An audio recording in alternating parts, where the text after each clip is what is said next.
In the year 6 CE, a fire devastated Rome. In response, Emperor Augustus did something that had never been done before in the history of the empire. He created a permanent team of firefighters who used buckets, just like this one. Augustus understood that individuals alone can't protect themselves from fires. They need help from the community. When one person's house is on fire, that creates a risk for everyone else's homes. And so what we've had these last few years is like a horrific global fire.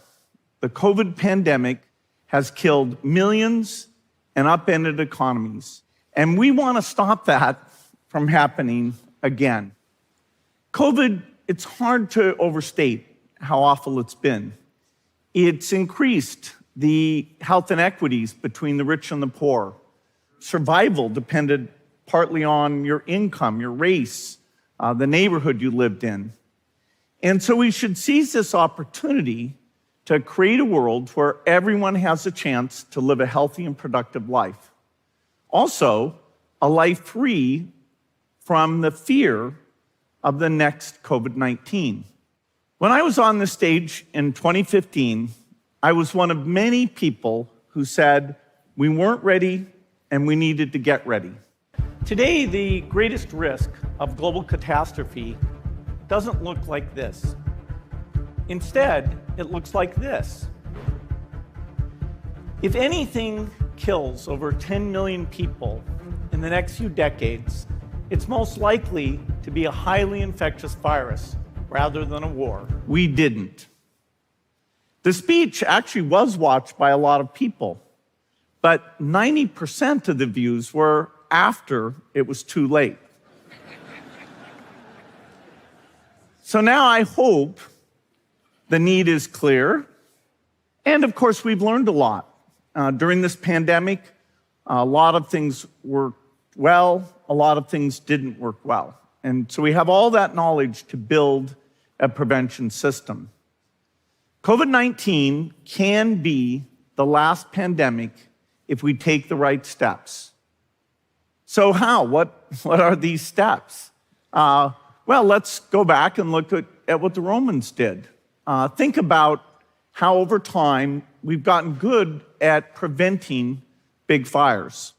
Fire prevention is kind of this pervasive thing. It's well-funded, it's well understood. If an alarm went off right now, everyone here would know we're supposed to calmly gather, go out and wait instructions. We'd know that help would be on the way because we have lots of trained firefighters who practice. The United States alone has 370,000 full-time firefighters, even more than I guessed that number would be. We also have access to water. The United States, for example, has almost 9 million fire hydrants. And so that type of investment, that type of practice, that type of system is what we need to stop pandemics. Now, often in movies we'll have pandemics, and I'm always impressed with what takes place. Let's look at an example of this rapid response.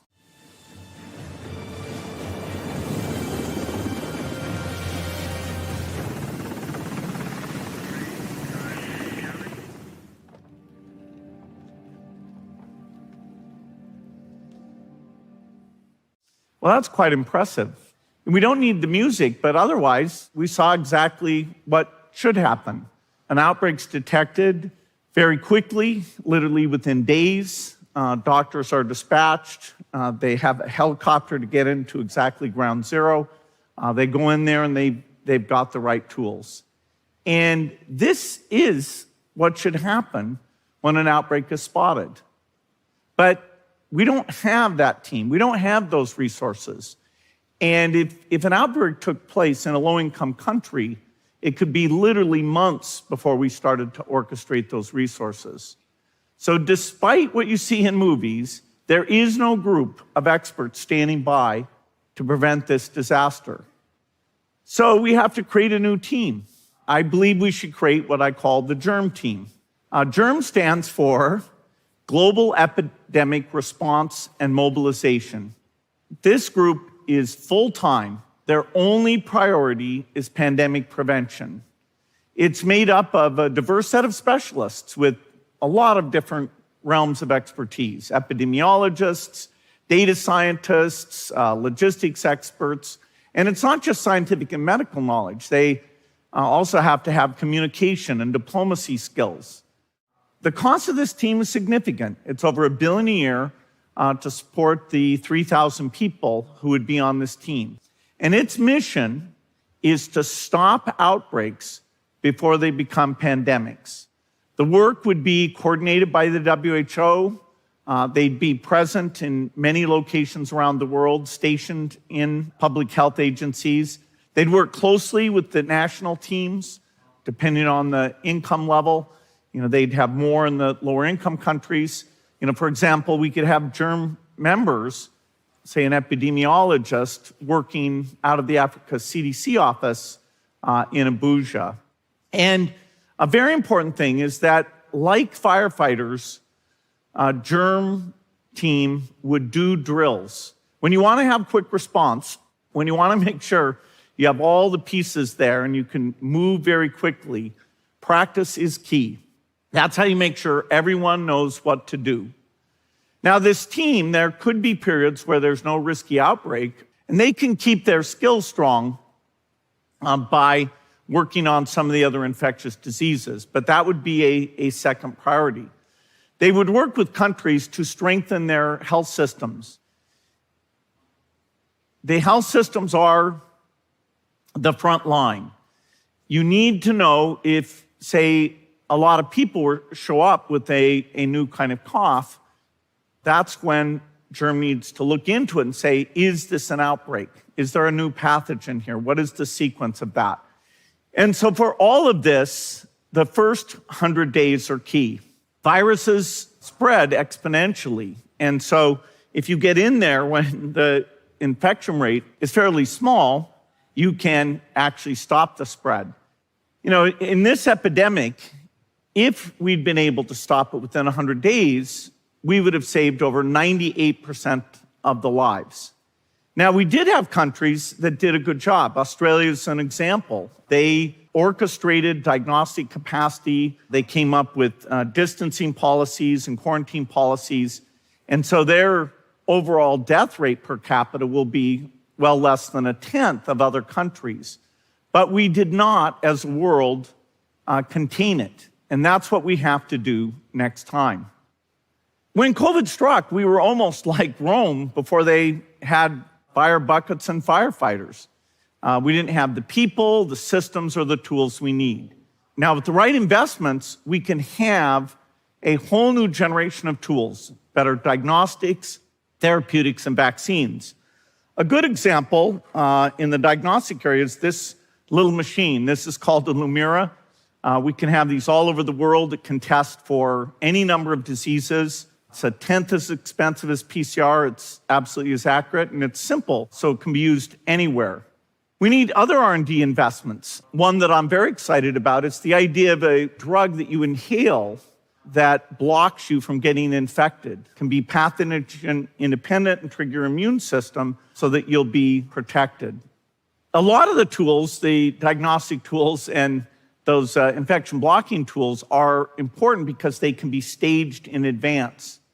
Now, we also need vaccines, but we want to stop the outbreak before we have to do a global vaccination campaign. And so vaccines can play a couple of different roles, but not the primary role. We have to invest in more than just that. When we look at vaccines, they were the miracle of this epidemic. They saved millions of lives, but they can be far better. We need to invent easier to deliver vaccines that are just a patch you put on your arm or something that you inhale. We need vaccines that actually block infections. In this case, there were lots of breakthrough infections. We need vaccines that are broad spectrum, so they work against most of the emerging variants, which we did not have this time. And we also need factories that are standing by so we can build enough vaccines for the entire world within 6 months and achieve far better equity. The vaccines can also do something that would be super helpful, which is to help us eradicate entire families of viruses. Innovative new vaccines used properly could get rid of the flu family, the coronavirus family. And there's a huge burden of those, even in non-pandemic years. And if we get rid of it, it can never cause a pandemic. So I'm talking about investments in three broad areas: disease monitoring, that's germ, the R&D tools that are far better, and finally, and the most expensive, is improved health systems. This won't be cheap, but it'll save lives, and even it'll save money in the long run. It's like an insurance policy. The cost to prevent the next pandemic will be tens of billions of dollars. But let's compare that to what we just went through. The IMF estimates that COVID has cost nearly $14 trillion. And so we need to spend billions in order to save trillions.